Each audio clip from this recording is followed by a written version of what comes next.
Ka kaluar kohë që kur nuk kemi dëgjuar të reja rreth jetës romantike të bukuroshës Kader Kica, i cila që pas daljes nga formati televiziv ka qenë mjaft e komentuar në mediat roz. Megjithatë, një postim i fundit i bërë nga ajo në llogarinë e saj në Instagram ka ndezur me një thashë theme se mos diçka e re ka lindur në jetën e saj private. Siç shihet në postimin e saj, ajo po shijon disa ditë pushimesh luksoze në Bodrum të Turqisë. E veshur me bikini ngjyrë kremi dhe një kapele verore, Kaderi ka treguar linjat e saj perfekte trupore në një plazh përrallor. Ajo që ka tërhiqë vëmendjen e të gjithëve nuk është vetëm pamja e saj të rejse, por përshkrimi misterios që shoqëron foton.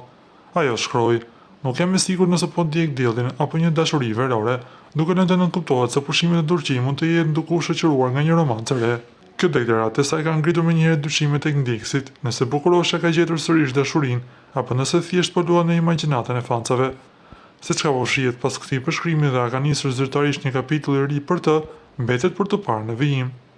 Nga ana tjetër na duhet të rikujtojmë se Kader Kica dhe Lombar Salihu u lidhen në shtëpinë të famshme në Kosovë, por pas përfundimit, lidhja nuk shkoi ashtu siç shpritej.